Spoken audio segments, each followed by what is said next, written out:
Still quite a lot of people. Recording. There's still quite a lot of people coming. Maybe give it one more minute, Stephen. Right. I see a lot of people still.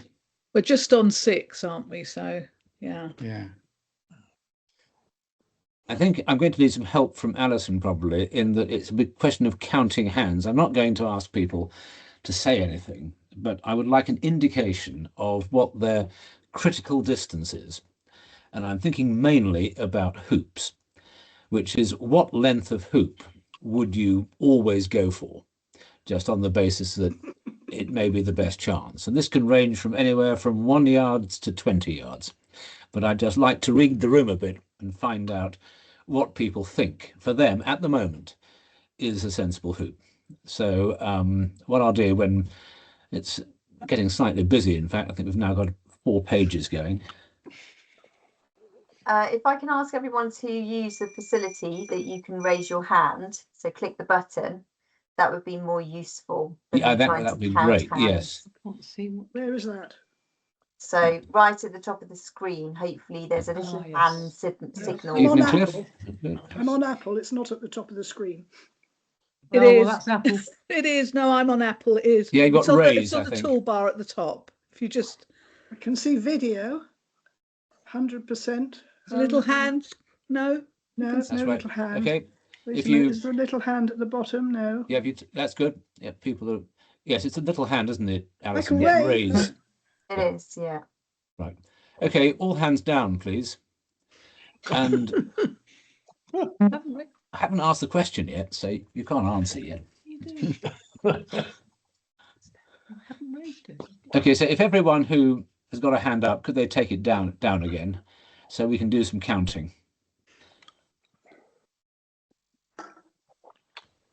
Pat and Bridget, you've both got your hands up. Yeah, I'm sorry. We're arguing over the keyboard now. Right. Okay, this is it's an interesting question. It's basically this: if you were in front of a hoop and you had your opponent next to play right next door to you, at what distance would you always take the hoop, irrespective of the fact that the opponent's just waiting there for you to make a mistake? And so my first question is, would all those who were 3 yards from a hoop always take it? Please put a hand up.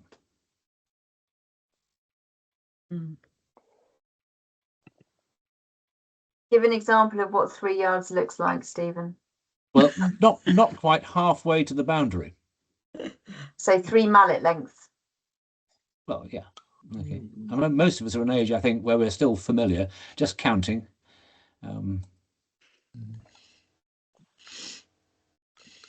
Okay, you've got 10.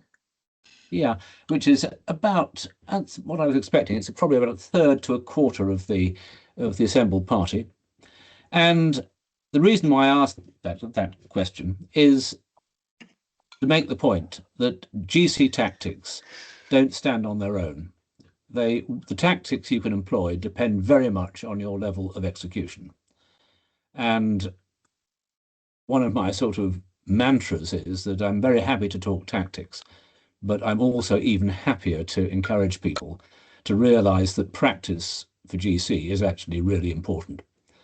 And a slightly adventurous approach to tactics, to basically assume that you're a bit better than you are and see what happens, is actually a very positive way to play the game. And it will reveal if there are things you need to go off when you can find the time to practice. And to give you a flavour of that, one of my favourite exercises is one where you go to a hoop. You hope the ground's reasonably firm. You don't want to wreck the hoop, but you're going to take 10 shots at it from the boundary. So it's a 7-yard hoop. And the scoring system is very simple. If you can run all the way up to beyond, let's say it's hoop 1, all the way up to beyond hoop 2, give yourself 10 points. If you get beyond hoop 6, but not as far as hoop 2, it's 9. If you get beyond the peg, it's 8. If you get beyond hoop 5, it's 7. If you run the hoop but don't get as far as hoop 5, it's 6. If you jaws the ball, that's 5. And then if you hit the upright but bounce in rather than out, that's 4. If you come straight back, that's 3. If you hit the outside of the upright and stay within seven yards, that's 2. And if you miss by more than that, it's really 0. And the whole point is just to build up a score. And it does 2 things. First of all, it's a bit of fun. You might not take 7-yard hoops on terribly often, but to give yourself the experience of doing it is therefore very useful. Secondly, it should encourage you to hit hard. And a point I'll come to in a moment is the mindset that you need to make the most of good GC tactics. And it's one which is basically aggressive or optimistic, positive. You go for things rather than say, no, that's just too risky. Obviously, there are limits, and in a game, you might not want to take a 7-yard hoop on as your automatic choice, but sometimes it will be the right thing to do. But unless you've actually had a go at doing 10 of these shots and counting up the points that you make, you might find the idea of a 7-yard hoop in the middle of a game, which you want to win, slightly off-putting. So giving yourself the experience of doing it when you haven't got that pressure is really valuable. Now, if we just, having got that out of the way, what are GC tactics? Well, basically, it's a game which, unlike AC, is genuinely tactical. I've had many very pleasant discussions, differences of opinion with seasoned AC players who find it rather hard to accept that GC has any tactics whatsoever. But if you think about it, AC is actually the less tactical game because the opponent isn't involved. The opponent's sitting out, waiting for you to make a mistake. And tactics involve reacting to what the opponent does. And that's what's the interesting thing about GC. It's fully interactive, it's therefore far more social, and the situation changes all the time. If your opponent does something and it produces an outcome he wasn't expecting, you can be fairly sure that you wouldn't be expecting it either. And you're going to have to adjust what you do in the light of the new situation. So a flexible mind is really important. And as you'll hear me say once or twice, taking slightly aggressive or positive or optimistic view generally pays dividends. And I want to pepper this talk with offering you the chance to ask questions and for me to ask you questions. Could I have anyone who's feeling brave to suggest, when taking the aggressive or optimistic approach, what conditions would you think that might be a bad thing to do? Any offers?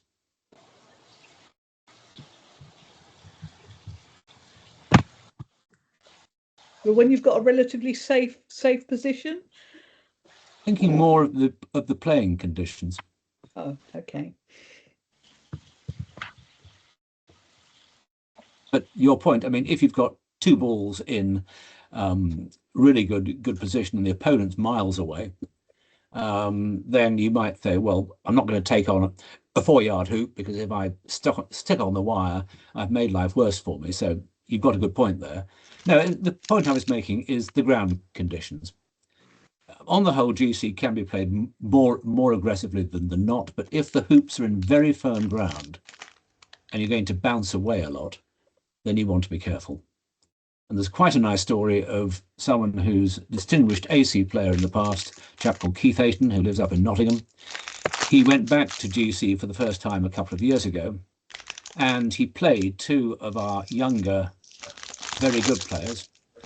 They better be named as to spare their blushes. But they must have thought they were going to have no trouble whatsoever knocking off this guy who, not so long ago, couldn't make one ball hit another. But now he'd changed his mallet, changed his style. And he played what I'll describe later as the inside game. He didn't try and run long hoops. If they were in position a few yards back, he'd just cruise up to be about a yard short of the hoop and leave them to take on the hoop. And unfortunately for them, they missed a few hoops and so conceded easy hoops to their apparently weaker opponent. And this went on. And so he got 2 really good wins and they got 2 rather annoying losses. And the reason was the conditions were quite tricky. And whereas in easy conditions, when the ground is soft, an awful lot of hoop shots that might bounce away in hard conditions will stick in the jaws. And that's actually often a very good second prize indeed, particularly at odd-numbered hoops, when you can run down to the next hoop. Right, so the first thing to introduce you to, and Ali, can I share a screen easily? Yeah, you can share. You should be able to share screen. I'm just going to mute everyone and unmute you because there's some odd feedback.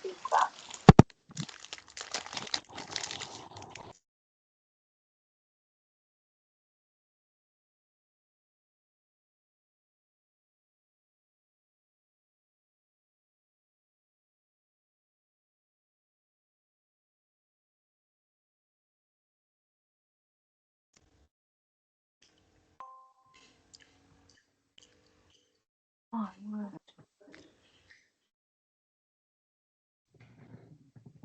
This is making it unbelievable. Stephen, can you unmute yourself?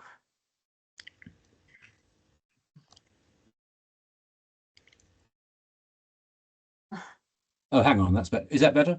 Yes, perfect. Good. Thank you. Much better. So yes, Right. you should be able to share screen. Just click on share. Yeah. And what do I do? Just simply Share the bring. screen, There we are. whichever screen you want to share. Yeah. Right. Can you see the decision tree? Yes. Excellent. Right. Can you Okay. enlarge it on your screen a bit? Very small. Right. Trouble is, I can't see what others can see. We can make it larger ourselves. Yeah. Can you expand it? So we can. Thank you very much. Thank you very much. Is Could I that request the crunchy crisp eaters to go on mute, please?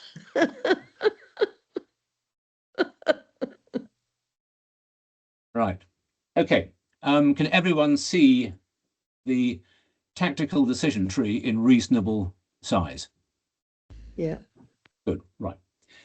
Well, this is a framework. It doesn't provide every possible answer, but it's the way in which most good players think. And it's not very complicated when you see it laid out. Because the first thing that you always do is, can I run a hoop? And that is the best thing to do. There are very few occasions when it might be wise not to run a hoop, but on the whole, and let's keep it simple and general, if you can do it, you should. And then I've said, if no, the reason why you shouldn't run the hoop, it might be too risky, or it might lose the next hoop. And that could be crucial. Can anyone think of a classic example where you might not want to run hoop 12? Anyone unmute and give the answer? It becomes 6-all and Oppo right in front of 13. Absolutely right.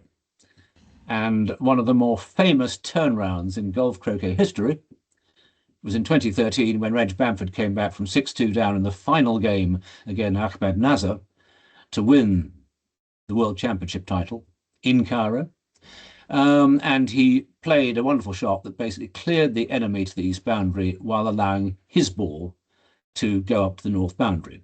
Now, as it happened, Nazar missed the next shot and he didn't have a ball in position. But it's exactly that sort of thing when you might pause and think it's far better either to jaws or just take close position in order to bring the enemy ball back beyond the halfway line. So it's no longer in that advantageous position. Right, so first of all, you've looked at your own ball. And then using the key OB1 to mean the opponent ball that plays next, you simply ask 3 questions. Can it run the hoop? Can it harm your partner ball, which will be playing after it? Or can it assist its own partner? And if it can, then you've got 3 options. And I've just called them very simply, clear, block, and hamper. Blocking, I think most of us understand, you get in the way. Hampering is either getting right up to the ball behind it, so there's no easy swing to give the opponent ball any energy, or you put it right in front. And one of the things which one has to remember when you block is to think how far away from the ball you want to block your ball should be. And again, there's a fairly obvious reason for that.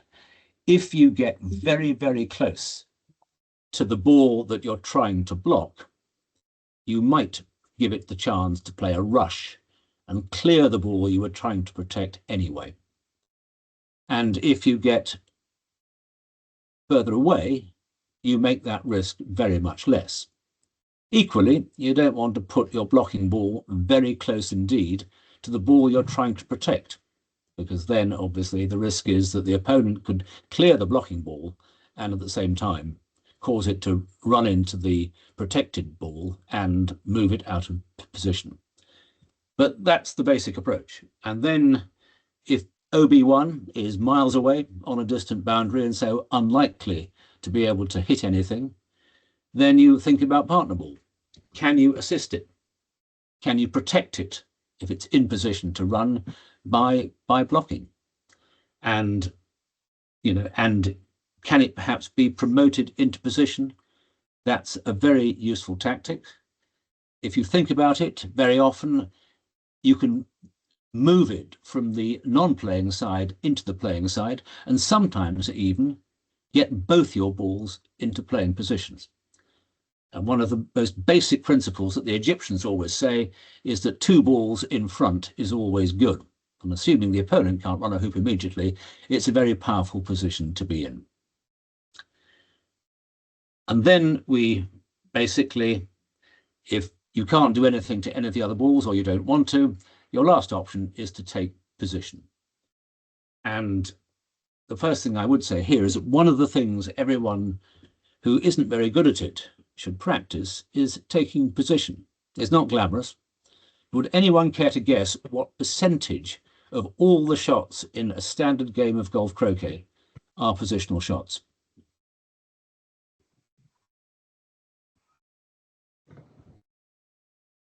Any offers? 70? How about, yep, 90? Interesting. It's about 60. It depends on the standard of play, but basically 70 certainly could be. It's in that region. And then which you think are more common, clearance attempts or hoop attempts? What comes after position? Hoop attempts. No, clearing attempts. You've got more people trying to clear balls, and then once they're over, I mean, I am using data which was assembled at a fairly high level of play, but it was in general terms 60, 25, 15, but although those numbers can vary, but all it does is to emphasize how important positional play is. And if we take a look at how you approach hoop 1, one of the most common mistakes you see is people trying to get very close to position.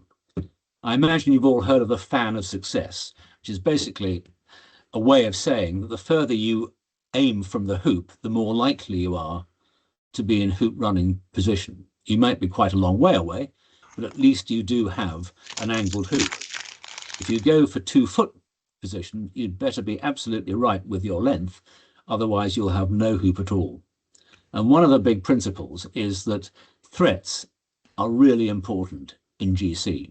You can get your opponent to do things simply because you've got a ball which might run a hoop, and he will probably, or she, will be concerned about that and may well take defensive action, not because they're certain that you'll do it, but they fear the risk that you might. And this is something which really matters. If we go back to taking position, one of the other things to think about is jawsing. I don't know how common a tactic it is among players. Some people seem to love it and do it all the time, often to the annoyance of their opponents. Others find it too risky. And it comes down really to judging strength really well. And if you find that you're not really good at it, it's a great way to spend 10 minutes when you've got that time, just trying to get the ball into the jaws. And the one thing you will learn, you can hit the ball much more gently than you expect. Even on a slow court, you're much better to trickle the ball so it just reaches. Because even if you don't make it to the far wire, very often you'll be in a perfectly good position. The biggest mistake people make is hitting too hard. And then they Even if they hit the far wire, they can easily bounce back and leave the hoop open. And worse still, if they hit the near wire, they just get spat out to the side. So jawsing is really important in certain circumstances. Anyone care to say when you should never jaws? What do you always have to think about if you're considering jawsing?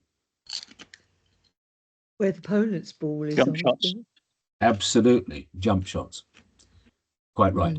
One of the most important skills, which isn't talked about too much, is judging what your opponent is capable of, in particular on that day. Someone might be capable of certain shots at their best, but if they're having a bad time, then it would be wrong to play them on the basis they're actually at their very best. And so sometimes against an opponent who might normally manage a 3-yard jump, but if he's missed the last 3 or 4, well, you might think it's a good idea to jaws and perhaps encourage him to miss yet another one. And of course, the big risk of taking a jump shot on is that you might peel the opponent, and then that can be worth 2 hoops because they get the point immediately and they are probably first ball to the next hoop. So jumping carries risks, and so jawsing can actually be a perfectly valid tactic. As I say, the main thing is to learn how to do it so the ball falls into the hoop at dead weight. One of the other things always to consider is what might happen next. And if you're going to take position at a hoop, you really want to be sure where the next opponent to play might be able to send you if they decide that clearing you is their best option.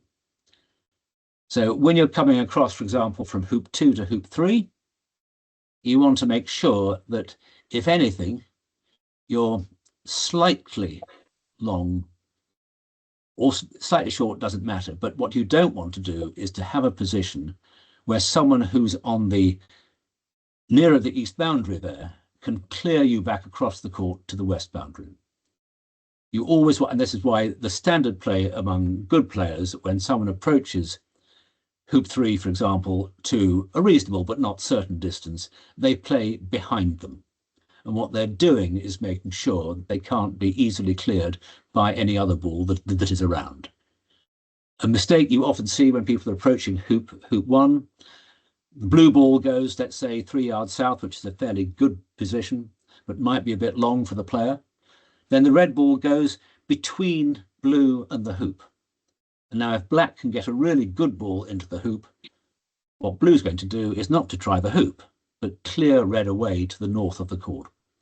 So finding the right place to go is a really important point. And that means looking at where the ball that will play before you is placed and making sure you're not going to give them a present by putting yourself where they can clear you a long way away. Sometimes you need to accept that you're not going to win a particular hoop.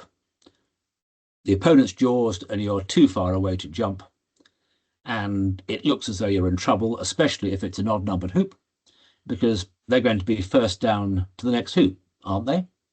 Well, not if you can come off an opponent ball first.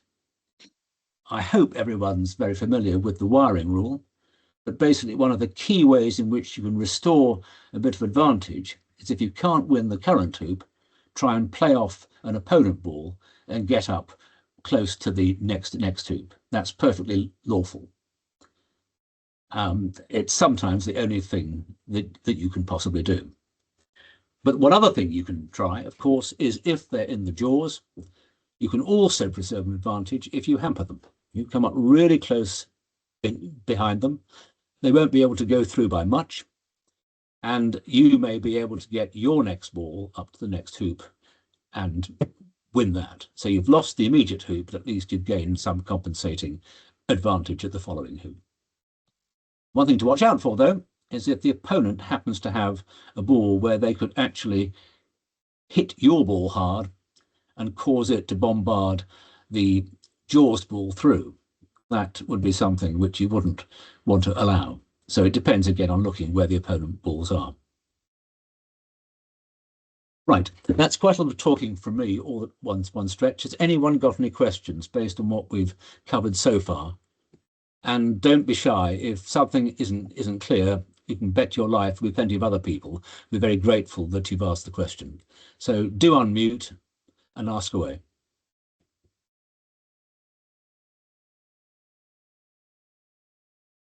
Stephen, can you just quickly reiterate that practice you talked about from the boundary line and the points? Yes, make sure I get the points right. Basically, you're giving yourself, I would say, 10 opportunities to run the hoop from the boundary. In addition to just making you familiar with trying 7-yard hoops, so they become a much more palatable tactic in real play, you soon learn there are some very good second prizes. But basically, it was 10 points for a completely clean run all the way up, 9 for getting beyond hoop 6, so almost as good, but not quite, 8 for getting beyond the peg, 7 for getting beyond hoop 5, 6 for getting beyond, well, just getting through, 5 for jawsing,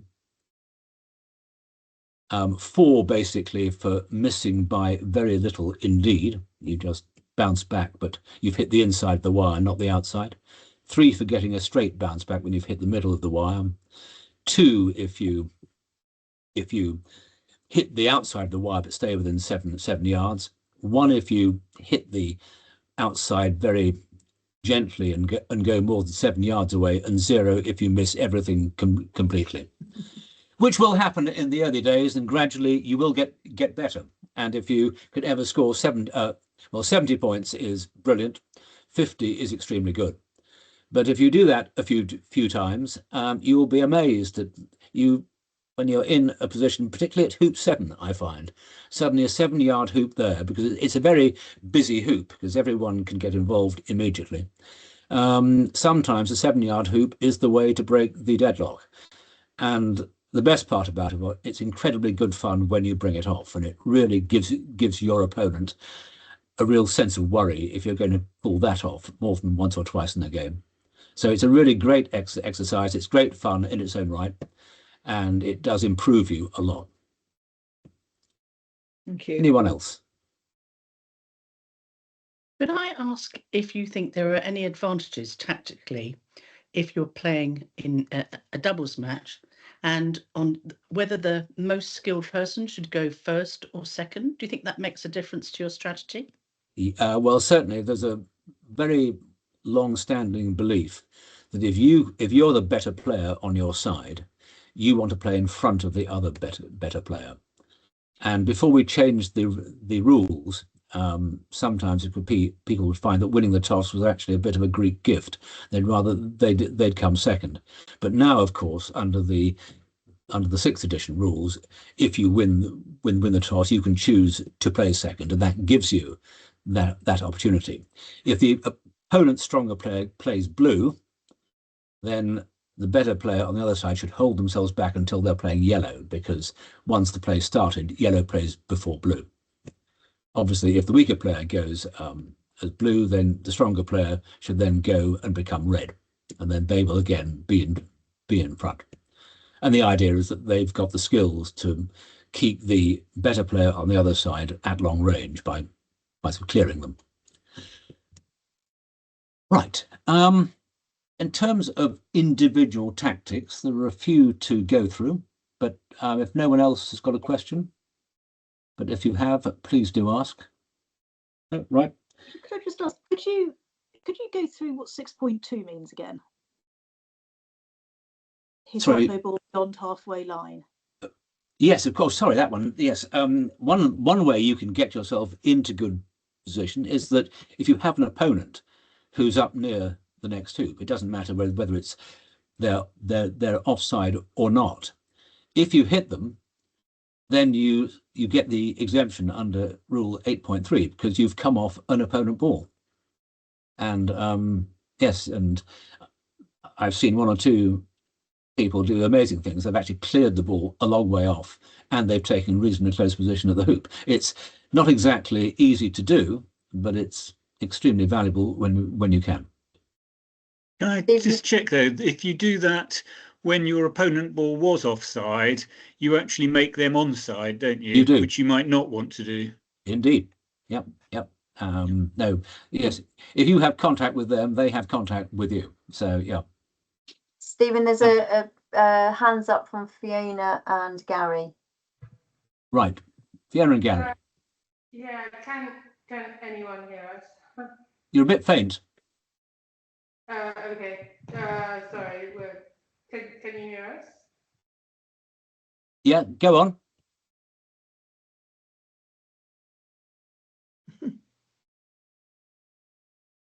Hello. You've muted yourselves, Fiona and Gary. So you wanted to unmute.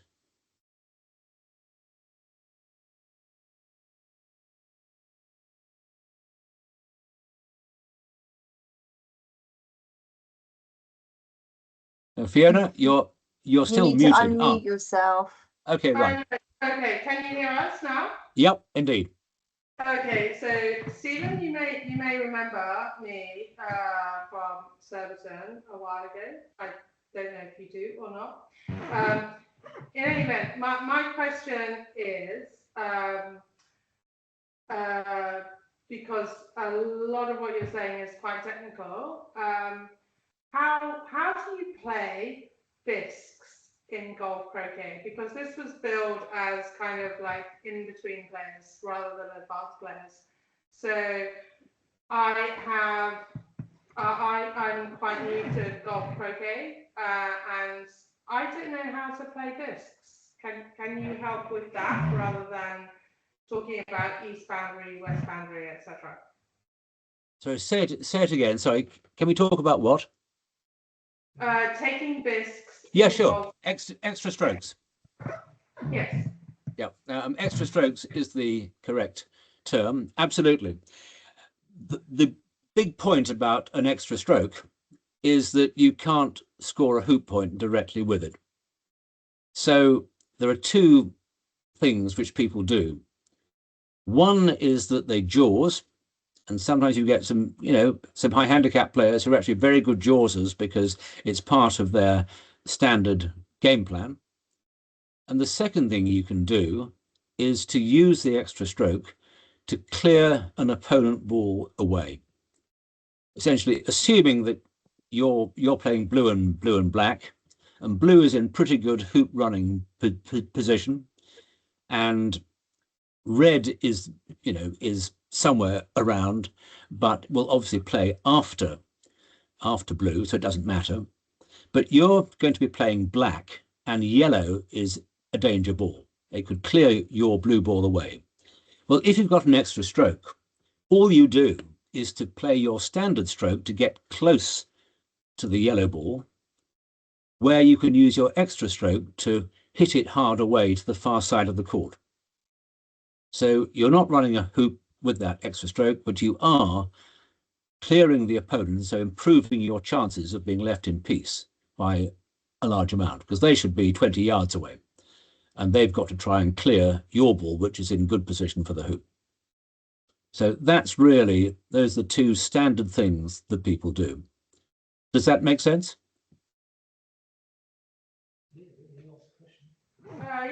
Yes, thank you. Sorry, I think it's good, I think. Good. No. But I hope everyone's now thinking about trying advantage play, which is certainly, in my opinion, a very much better way of playing handicap golf croquet, and it takes away these slightly strange tactics, which obviously, if you want to move into level play, you can't use. Whereas if you play advantage, then you're playing exactly the same game, and as you get better, the number of hoops that you get given gets fewer and fewer until you are playing level. You haven't had to change your tactics at all. There's a question from Maxine. Yeah, Maxine. Funnily enough, I was about to ask you whether your tactics change if you are playing advantage and you've got a big difference between the sort of the positions that you're both starting with. I must put my hand up and say I haven't played enough of it to be completely definitive, but I would think that the better player would normally play much as normal. They would expect to get a number of easy positions, and we'll come on to this in what I call positive tactics. One of the most important positive tactics is the stop shot clearance, where the opponent might well not be good enough to avoid giving those situations where you can clear them away very hard, and yet your ball stops in position. And it's actually, thank you very much, Maxine, for that. It's a great intro to what is possibly the single most important but simple principle of golf cricket tactics. If you can achieve at least two good things with one shot, if you can do that, you're getting a distinct advantage. And if we go through the sort of standard list of what they actually are, the most obvious one of all is if you're in position for a hoop, go firmly for it, especially if it's odd numbered, to try and get up to near the next hoop. You're doing two things. You're scoring the point and you're taking position. If you only run a hoop gently, you're giving up the second possibility. So one reason why I always advise people to hit the ball hard, particularly when running the odd numbered hoops, then basically give yourself the chance at least of getting up to the next hoop and achieving that two good things in one shot. Slightly more advanced, but it happens often enough. Maybe you've got a ball jawsed, let's say in hoop 2, and your partner ball is south of the hoop and a bit to the west. That gives you an opportunity, assuming the opponents don't interfere, to peel partner through the hoop, and your ball comes off that ball and travels eastwards across the court to hoop 3. So you get the hoop, the point, and you also get position, but not for the ball that scored the point, but for your own striker's ball. So that's a way of getting two benefits out of the one shot. But if you've done that, sorry, quick question, because this has come up before. If you've done that, surely you've come off your ball, so therefore you're offside. No. Oh, no. Because... Okay. If anyone's not really familiar with Rule 8.3, may I recommend that you look at it. One of the most important exemptions from being offside is because you moved your ball as a result of the stroke that scored the point. If you score the point, then any ball that's moved as a result of that stroke is exempt from being offside. That's absolutely crucial.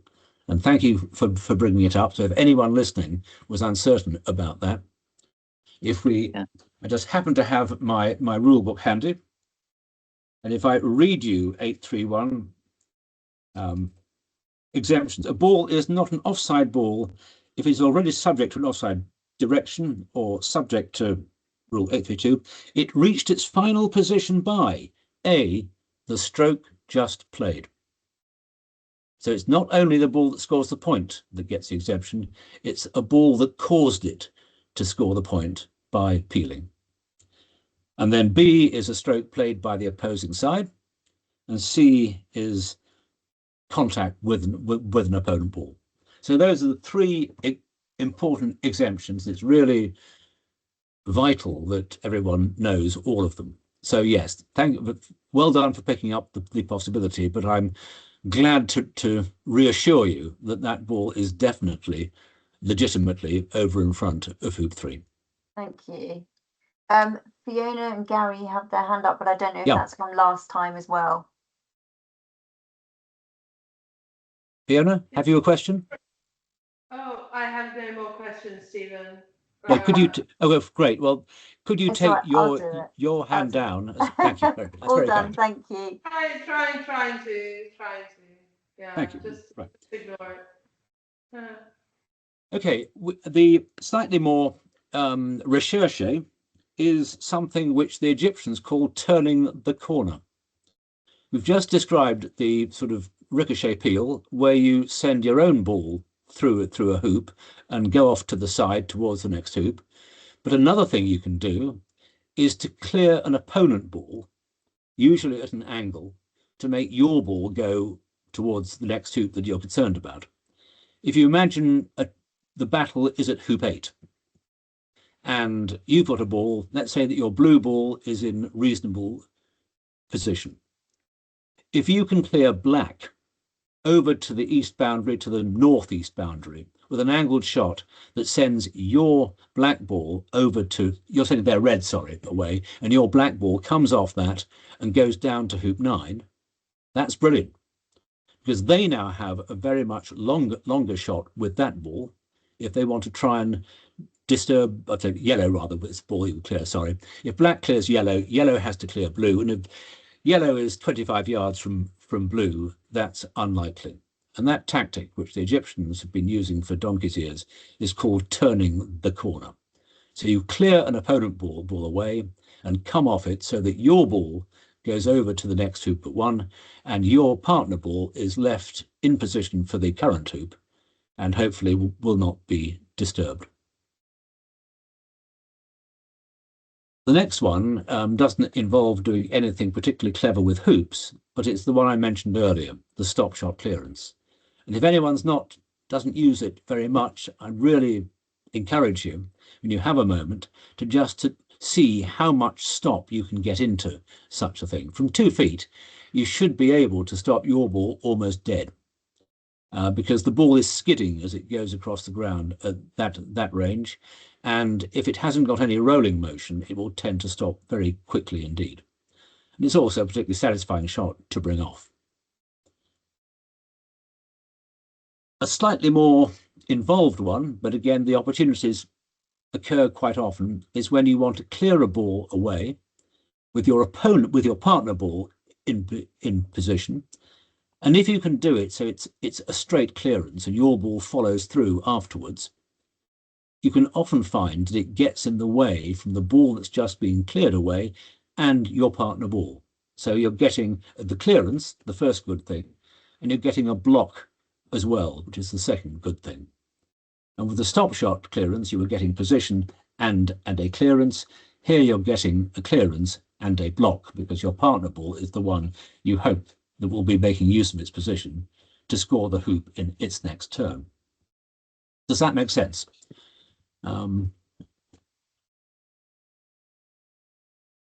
we've already mentioned one thing, which is a sort of deferred version of 2 shots in 1, which is jawsing. Jawsing is taking position and certainly giving yourself a very good chance the opponent can't do much about it, of being able to run down accurately to the next hoop. And if that's obviously important when you're jawsed in an odd numbered hoop and you're sending the ball up to the next even numbered hoop. It's a regular way in which people try and win 2 hoops on the trot. The opposite of this, the jawsing thing, is how on earth do you make sure that they stop jawsing if it's driving you completely potty? Yes. Well, the ultimate answer is become good at jumps.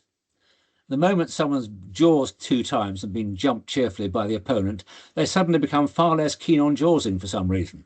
But what if you're not that good at jumping? Well, there you are. This is why I said at the start that tactics depends on execution. And jumping, if you start off, say, only 2 feet away from the ball, is quite easy. You just have to give it enough time. And gradually you can extend it. And if you can get to the stage where you can jump from 2 yards much of the time, your opponent may well be very reluctant to jaws. I mean, a lot depends, as I said earlier, I think, on how any early jumping attempts go. If they're successful, you will completely discourage your opponent from jawsing. If you miss them, and certainly if you peel them through, they may well feel jawsing is very much the way they should go. So this is what golf croquet is about. You have to accept risk, and you have to accept the possibility you might lose hoops and even games. But I do encourage people who want to get better that being, accepting of losses and misses is absolutely fine. You'll get much more fun out of the game if you're aggressive about it. Andrew, you've got your hand up. that a I was question? only saying I do empathise with Alison about that particular dilemma, particularly when you're playing a bisque game. It may sound negative, but I have been inclined to go behind before. That certainly stops a lot of nestling. Yeah. You say behind, what, simply blocking The wrong side of the hoop. Oh no, that's look, one of the other tactics, if you have the opportunity, is if you can rush your partner ball onto the non-playing side of the hoop, they will play before the jaws ball, and then they can try and rush it clear. Yeah, absolutely. But that depends upon the ball OB1, as I call it, the ball that will play after you've done that, not being able to clear the ball that's now on the non-playing side of the hoop a long way away. I mean, if you've got, very often you can do it because there may be some wiring involved. If both their balls are on the playing side of the hoop, it may be that you can rush partner, or clear or move partner into position which can clear the jaws ball, but the hoop itself, mind you, then the problem is they can probably rush peel the jaws ball. So much depends upon where all the balls are. But certainly, if the ball that will play after your attempted promotion into clearing position on the playing side is over on a distant boundary, then yes, it's a very good idea, because you've got fairly low risk they'll be able to disturb the ball that you've carefully rushed into position. Gabrielle. I'm just trying to think through this, and rushing it into position depends on being in the right place to start with. Is there ever any merit in just hitting a ball onto the non-playing side? Let's say, for example, Oppo has got the next ball, got a ball that's likely to could either run all the way down to 12 in front of 11, yep, or could jaws it, and you've got one ball on the east boundary and one ball on the west boundary, and you don't fancy your shooting well enough to clear it. So you're probably losing that hoop anyway. Is there ever any merit in just hitting behind hoop 11 to say, well, I'm not going to let you jaws and then control hoop 12. I'm going to make you just run it. Right.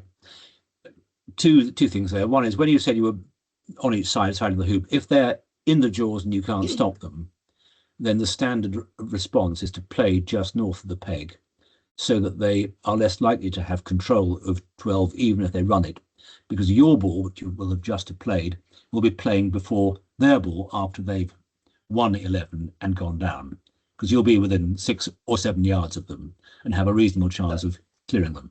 But when you're saying before they've got into the jaws, to discourage them from just going into the jaws. Well, if they're not in, I mean, certainly if they're in a position where they say have got a short angled shot, and jawsing seems to be a much better option, then absolutely you go and basically take position behind the hoop, threatening to run it if they don't clear you, and then you may force them to give up on the jawsing attempt and instead do something to your ball. And if you're 3 or 4 yards away, they may not be able to clear you and yet stay close to the hoop either. Does that make sense? That if you don't want them to jaws, I'm assuming they aren't in an easy hoop running position. Yeah. So you'd still go to the playing side in that scenario, not to the non-playing side. If you go onto the non-playing side, the risk is they don't jaws, they just go back 6 inches or a foot. And if they're wise and they see that you're on one side of the centre line or the other, they might still get a wire from you, but make sure you can't come back through the hoop and hit them. So on the whole, you need to work out what is best. I mean, if you're 6'4" up, if you're 5 all, sorry, and they've got control of 11, you want to avoid losing 7-5, and if they're in a very powerful position, like actually in the jaws, just to reiterate, you'd really have to go just north of the peg to minimize the chance you're going to lose 12 very, very quickly. If, on the other hand, you think they will jaws, because they say a couple of feet off at 45 degrees, then you want to do something to discourage them from it. And then you want to continue contesting 11 because you might be able to win that anyway. Thank you. Yeah. Anyone else? I mean, I can only see a very limited number of people. But Alison, do you have control of anyone who's got a hand up? No one has their hand up at the moment. Sorry? No one else? No one Good. has their hand up at the moment. Right. Sometimes we can't be aggressive. Sometimes you do have to have defensive tactics. And there are a few to mention to you. The first is when you're taking position and you'd love to take it in a wired position. And wiring normally means hoops to people, but actually other balls can be used to hide behind as well.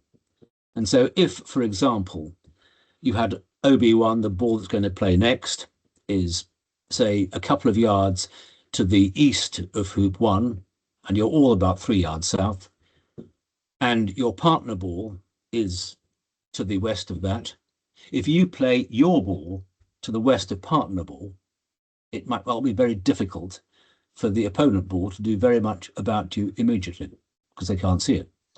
It's even more elegant if you can hide behind the opponent ball's partner, because then if they want to try and do anything, they're going to be destroying that position as well. So hiding behind balls is always something to bear in mind. And it's something I'd see often ignored, and you wonder why on earth the opponent didn't do it, because they haven't thought about wiring in that sense. But you can wire behind a ball just as much as behind a hoop.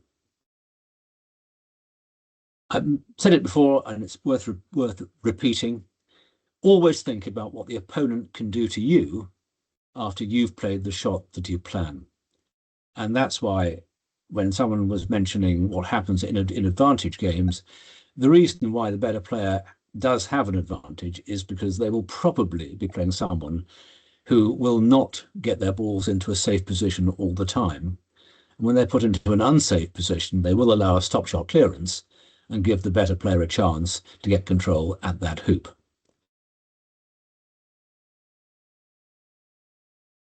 I mentioned again the inside game, and it's worth just going back.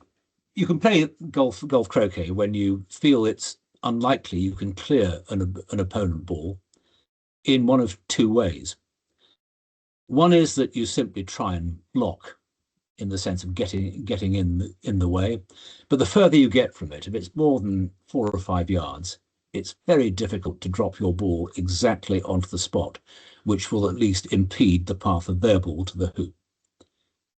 But as I mentioned in the example involving Keith Ayton, sometimes you don't need to bother. If they're sufficiently far back from the hoop to make their chances uncertain, you can do an awful lot of good by just parking your ball much closer to the hoop and in running position. Now, the obvious dividend is if they try the hoop anyway and miss it. But can anyone think of what is the other effect of that tactic? What does it often persuade the opponent to do, and why is it often in your interests? Bridget. You're muted. Right.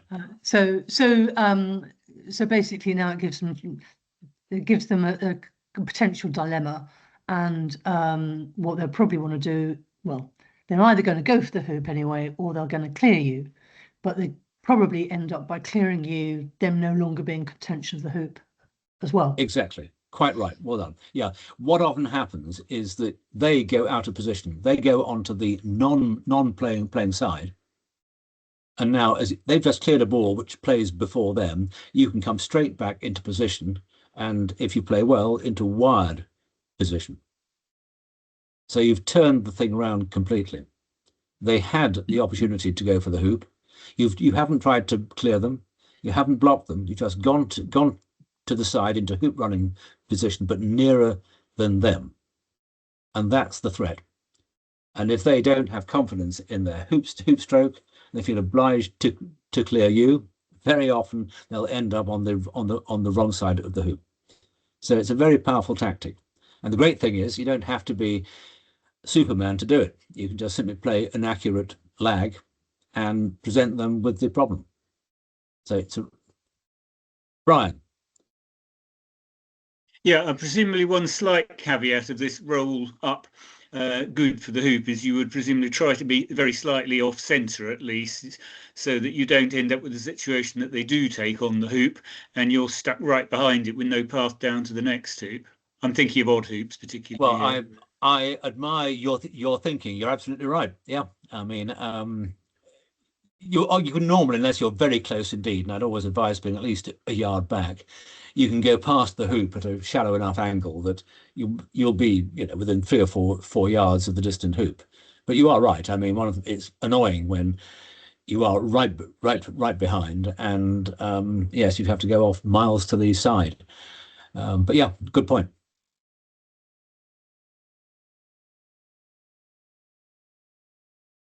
I can hear a faint voice. Is that a question?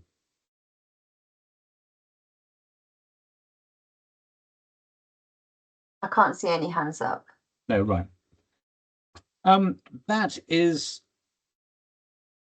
getting to. I mean, we've already mentioned how if you can't win the hoop, come off the opponent. It's one of the recognised exemptions from being offside. And also, sometimes the best you can do is just to get right behind them, stop them running the hoop easily, and hope that your partner ball can get into position at the next hoop and compensate for losing the last hoop. And I think I've covered the waterfront of all the sort of major things that crop up. Brian.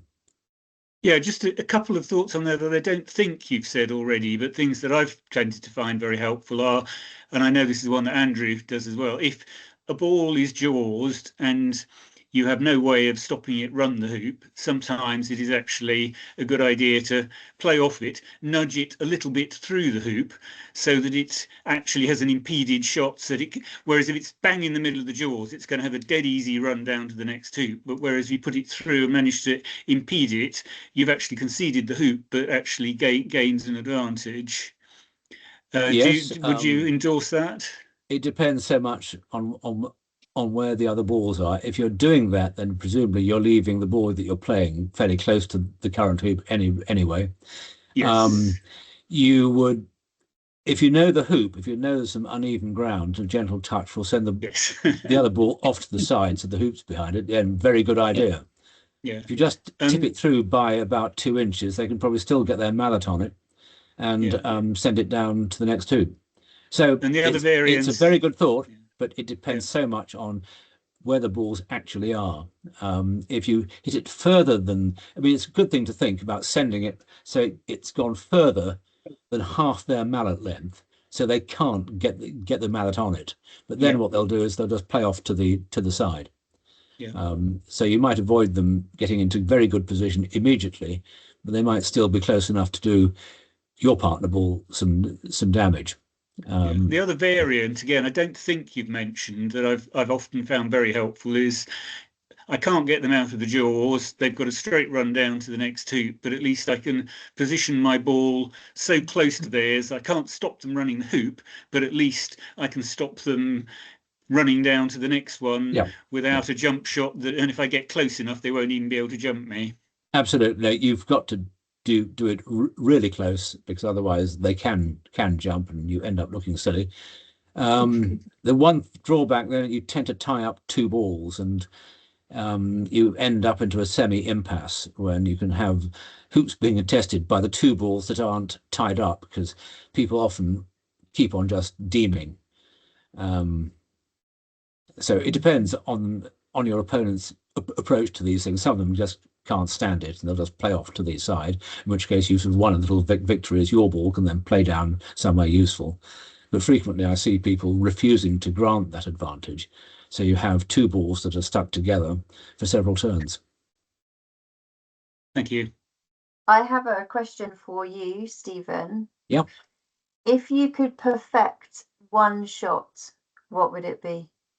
Very simple. I perfect the 7-yard hoop.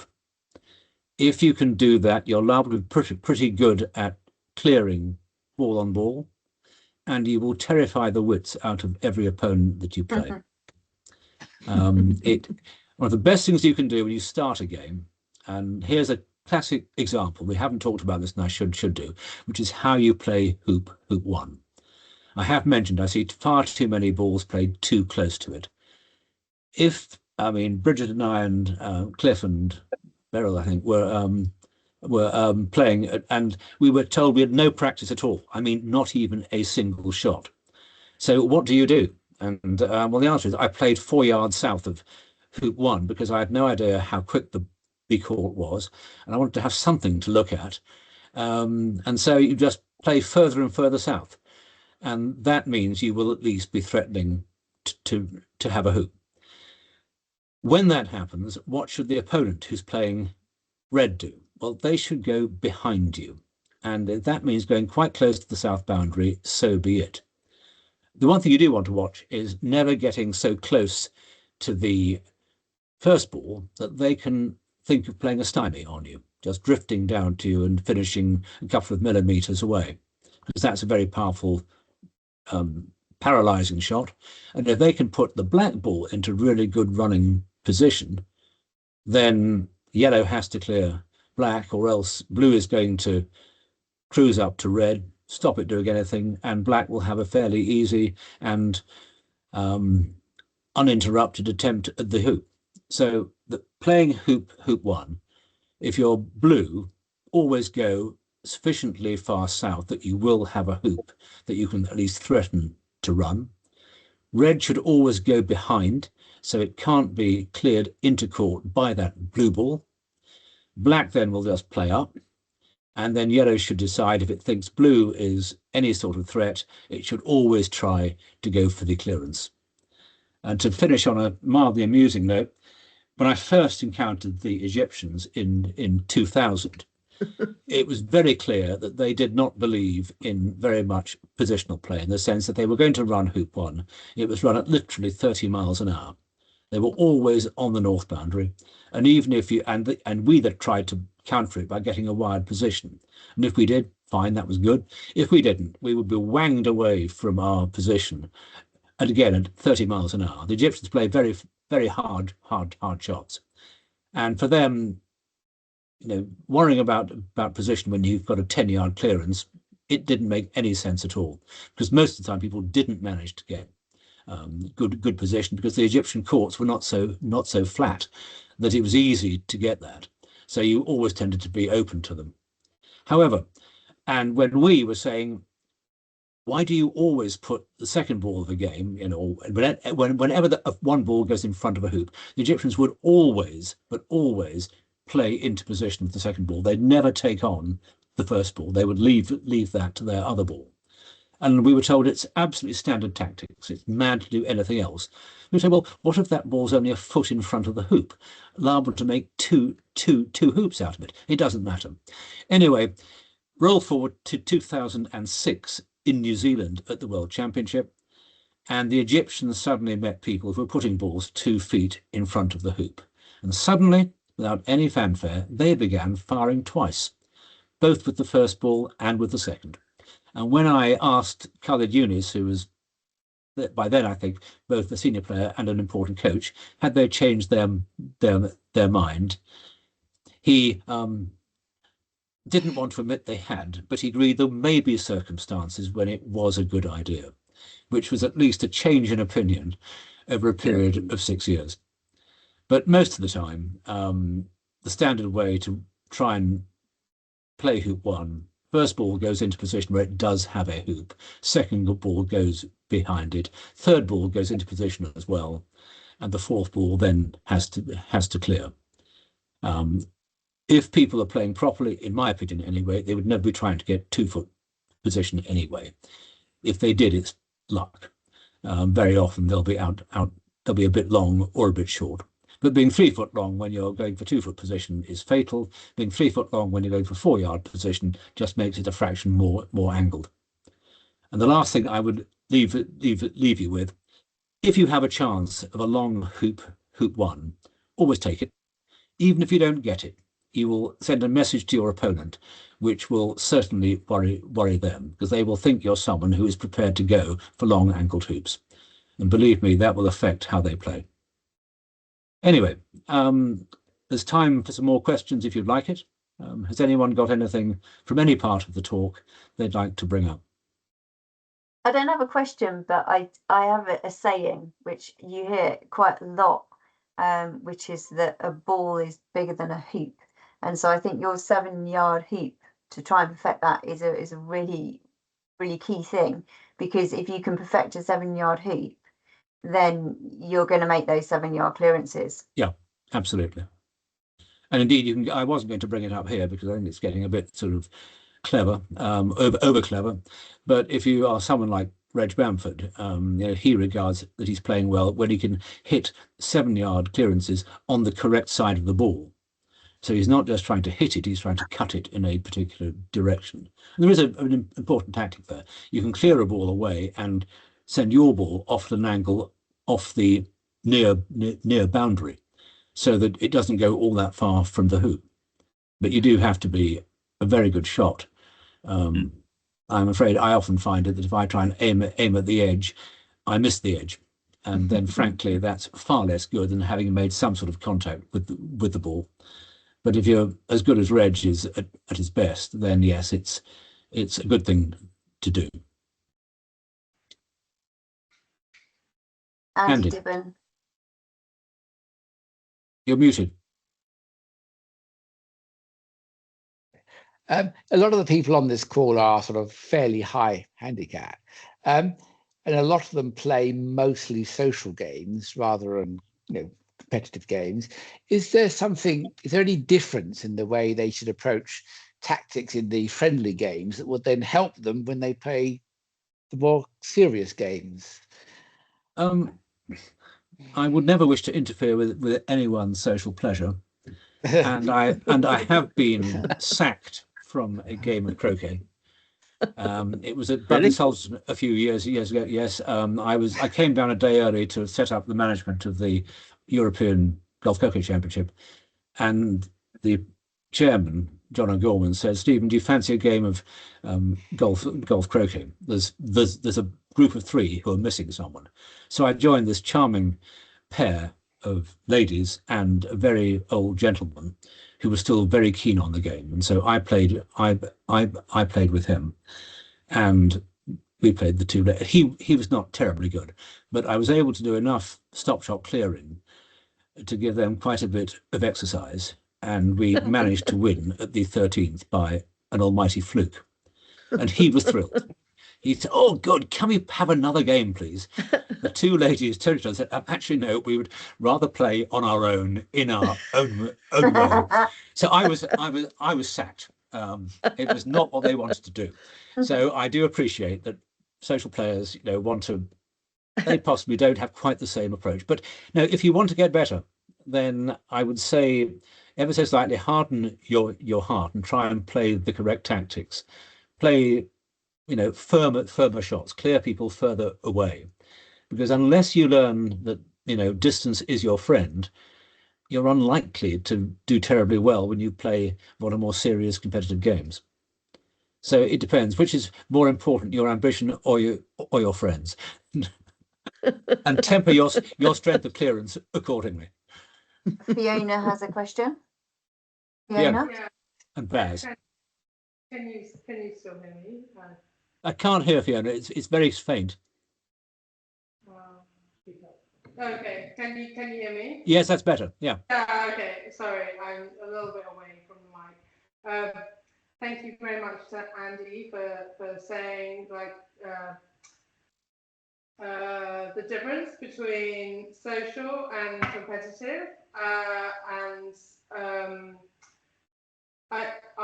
play in a club where it's the focus is definitely on social, but we will appreciate knowing how to clear people away and how to play golf croquet. How we're actually trying to get people in the club to play more AC. Do you think the skills with GC, we can encourage people to play AC a little bit more. Absolutely. If I go back to the start of my own career, which is shockingly 50 years ago, AC was the only game in town, and people took a long time to learn how to play croquet strokes. And they didn't know how to hit balls well when they began, so even 3-yard roquets were somewhat uncertain, and a hoop over 2 feet could terrify them. If you play golf croquet first, you soon become very comfortable with even 2-yard hoops and 4-yard roquets. And that makes all the difference when you start to play your first breaks. If you can do it in company of someone playing alternate stroke doubles, you'll get the pattern very quickly indeed. And the great thing about that is that your better partner can initially repair some of your errors. But if you can hit a good single ball shot, you will find that even your bad croquet strokes still get you close enough to another ball or a hoop to keep on going for a lot longer than you would if you just took up AC in the first place. I've seen some dramatic examples. Literally, if you want a small war story, playing in the New Zealand Open doubles in 2016 with another good player. We were playing one of the test players, Aaron Westerby, I think, and a young man called Josh Freeth, who was famous for being the under-21 golf croquet champion. When I saw Josh's first attempt to approach hoop 1 from about 4 yards to the side, I thought we were in with a very good chance, because he almost sent the striker's ball off the west boundary. He was so clumsy with it. It didn't really matter, because even if we got the innings, they'd just hit in, normally Josh. And Aaron coaxed him round, educating him what he should do with the mallet. And they won 2-0. And the second break that Josh did looked actually quite respectable for someone who literally had played very little AC in his life. And he came off saying, gosh, that was great. It's just a different way of having fun. And so I strongly encourage people to do both. I enjoy both games equally. I don't admit to having a favourite. And if you could start off with golf croquet, it will make taking up AC much easier and much more enjoyable. And that's what, what we're trying to do is a game, and we call it ACGC, or GCAC, I don't know, where we still encourage the AC shots, but we have the fun of GC, and everyone seems to enjoy it. And I think this gets everyone on the lawn, but gets the idea of the AC, you know, the croquet stroke, which I think is the essence of the game. You know, I'm a bit of a purist, but it encourages the fun as well. Yeah, good. Yeah, that sounds a very, very interesting way of doing it. I'm just conscious of the time. Baz has got a question. Yes. I was just going to ask you, would you give a talk like this for AC? I could do. It would be a little different, in the sense that one would be talking mainly about break play, and but yes, if there was demand, I would be delighted to do so. Good. I think there would. Yeah. Baz? Mr. Holland. Yes. Hi. Good evening, Stephen. Thanks for your time this evening. My question is, at the warm-up at the beginning of day's play, do you have a regimen for how you assess things? Could you just talk us through the thinking of that, please? Yes, I'll happily. If you've got the 10-minute one at the start, then I go on a circumnavigation of the court. I want to do two things. Obviously, get a feel for the speed of the court, so my positional shots have a chance of being reasonably accurate. And secondly, to see if there are any obvious slopes, particularly when going north and south.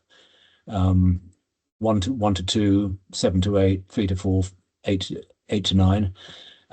Very often there are rolls, and you want to know, do you have to go a bit left or a bit right? And likewise, how fast is it going across from hoop 2 to hoop 3?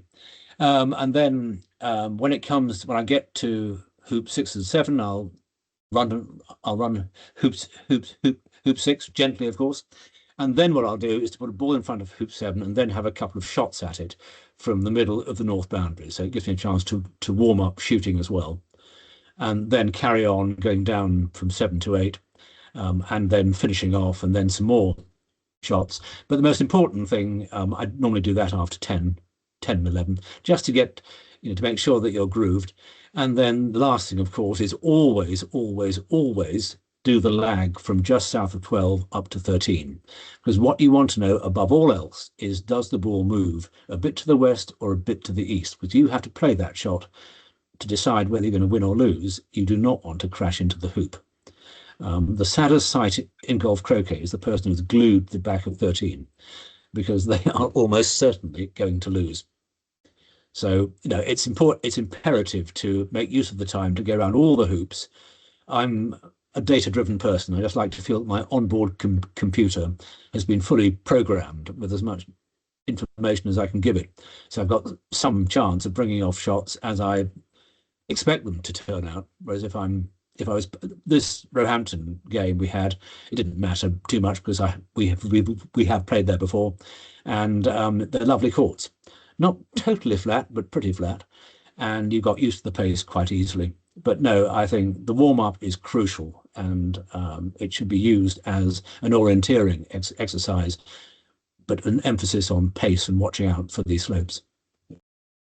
So at your level, do you identify different characteristics, not just the slope, but even in the playability of hoop running for hoops, and therefore change? Yeah, I mean, certainly, if you find out that there is very, very, very tight, that's certainly a bit of a warning sign. And equally, if they're very easy, you realise you can afford to be more aggressive than normal. That was to boast. I have played someone quite good at Hurlingham and realised that the hoops they had a welcome sign parked on top. Put the ball anywhere near the hoop and it would sail through. So I began regarding everything under 8 yards as absolutely okay, and it worked embarrassingly often. And it took my opponent a couple of hoops to realise that he should be doing exactly the same. So we had a wonderful time, running hoops from all over the place. Equally, I have the fame of failing a 4-inch rover at United Christchurch against Mark Avery. Why did I fail it? Because I was frightened of going too fast, because the courts were playing about 18 seconds and I didn't have a deep ball. So I had to try and trickle through a rover to get my rush back to the peg. Unfortunately, I trickled too well. It took a bit of wire. They were very tight, set in concrete, somewhat the grass felt like, and it stuck. So yeah, I've had the full range of experience in my time. I prefer the welcome mat. I have an observation playing Rachel G. She can be a very powerful shot, but equally she has some of the most amazing kind of controlled clearances. So she doesn't hit it that hard. So you kind of clearing from 4 to 5. Alison, thank you so much. You have exposed a major gap in what I should have been saying. Yeah, the control clearance is one of the most important things. I don't know whether, do any of you know Lionel Tibble? Yeah. He's probably not quite at his best now, but Lionel was for years the most annoying croquet player in the top level. He has a style which is all his own, but he would do what were effectively, it seemed like long range stop shots. He would just hit bang in the middle. He would say somewhere close to the hoop you were interested in, and you would go 10 or 12 yards away. And he used the fact he was hitting centrally and not hitting too hard to keep his ball close to the hoop, whereas you were sent an embarrassing distance away. So that's the control clearance, where you are not trying to shatter the other ball. You're just trying to make sure it's out of the way and far enough away that it can't do anything easy to you. I mean, if you're 10 yards away, a control clearance is a lot harder than if you're only 7 yards away. And if you're 3 yards away, it is fairly easy. But no, thank you for that. Yeah, the control clearance is one of the things which I think beginners or high handicap players find quite hard to do, because it does depend on hitting right in the middle. Because the main reason why you stop quickly is because you're not darting off to one side or the other. So a little thing that I learned recently was at hoop 4. I used to think always if I won hoop 4, I'd lose hoop 5, because they're the first of hoop 5 and it's short for them to get there. But actually, if you run hoop 4, but not by very far, you're actually a lot closer to hoop 5 than you think. Yep. And so rather than running hoop 4 all the way to the boundary, which gives you quite a long shot to their ball at hoop 5, if you try and run it in more control, then you'll give yourself a better chance at that control clearance. Yep. Yep. Or any sort of clearance, to be honest, as if you put your other ball is behind the opponent ball at the hoop, but in good hoop running position, then you can just hit as hard as you like and get them over to the west boundary and hope they don't come back. Yeah, but you're right. I mean, I think the difference is between 8 yards and 11 yards. Yeah. Maxine. Yeah. Maxine. Well, if I can add to your repertoire then, Alison, one of my favourite shots is to go through hoop 4 at an angle so that I can go straight through hoop 5 with my next shot. You're obviously using comfortably wide hoops. I learned this from a father and son act who were very good at it. Well, yeah, there's a man called Paul Hands. He's alive, sadly, not all that well, but he and Andrew Hope in the 70s perfected the so-called simple 6. You run hoop 1, and then you run hoop 2 at enough of an angle to be able, can you believe it, to run hoop 3. I don't believe it. It's much easier just to run 3 and then 4, 5, 6, and then hope to get through 7 and 8, as we would say, or one back and 2 back. But yeah, you could run hoops from extraordinary angles if they're wide enough. And hopefully in soft enough ground too. That actually matters. If anyone isn't aware, final little nugget for you. The reason why hard set hoops are failed so often is because when you hit the upright and angle, you send an impulse into it. The ball transmits energy into it. If it's nice soggy ground, the impulse is then put into the turf surrounding the hoop carrot. It takes several milliseconds before it comes back again, by which time the ball's gone. So you run the hoop. If you go on to Christchurch, in these conditions in New Zealand, the hardest I've ever known, it's like being set in concrete, and you get an immediate reverse impulse, and that spits the ball out of the hoop. And I've seen very good players get very, if you like, intimidated by hoops where they bounce back. It's very bad for one's confidence, and they tend not to hit as straight as they should. In the very old days, the Hurlingham Club was the venue for the AC Opens, and the front courts, which famously were covered in silt for several months in the 1928 flood, have always been very easy to play on. Back in the 90s, before they did any work on them, the cricket pitch courts were very, very hard surfaced, very, very rocky, if you like. And they would set the hoops to 1/8 inch clearance, which seems very wide by modern standards, as otherwise the doubles games put on there would never finish, or they'd always go to time. And people who are very good players could be seen to be completely unmanned by even a 2-foot hoop, because if they caught any wire at all, the ball just wouldn't fail. It would come straight back out of the hoop. So ground conditions matter. And Surbiton has its moments when George has turned the watering off, or whoever George now passes his job onto. And his great feat was during the 2013 World Championship to make sure no sextuplets were done at Roehampton. The hoops were just too tough. I have one more question. Yeah. When you're running a hoop, what do you aim at? So some people say, so James Death, he says, I aim at the middle of the hoop. And then someone else will say, I aim to miss the right-hand wire if you're going at it from the left or whatever. So people have got all these kind of theories what you're aiming for. So what is it? Where does Stephen Mulliner aim? I've always been just missed the inside of the near wire by a micron. It seemed to me to be the most logical way of doing it, because that's when you've got an angled hoop. That's what you want to do. So because not being terribly tall, getting down on the ground was never a problem. So I would lie down, get the line clear, stand up on that line, walk up still looking at the inside of the upright, and my body was at right angles to the line of fire, which is what you want, and it seemed very easy just to transfer a sort of mallet width across so you were hitting the middle of the ball again. And over the years I've been able to depend on that. But what about then when it's right in front? Oh, then you go straight through it. But do you still pick a side? No, then I'm just basically, I'd be the same as James. If I've got a straight hoop, I'll just, stalk on it on that and just swing back, swing through, and be rather upset if I take a lot of wire. But once you know you're going to take wire of some description, then I think you've got to take a clear aiming method. I mean, and other people, they would work out where the spot would be. They prefer to aim at that imaginary spot, and if it works for them, fine. I think you can have different approaches.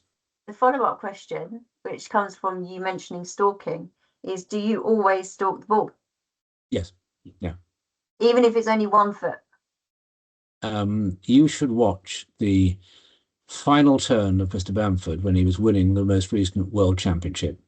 If you ever saw someone who was applying discipline to every stroke, he was stalking 1 foot hoops all over the place.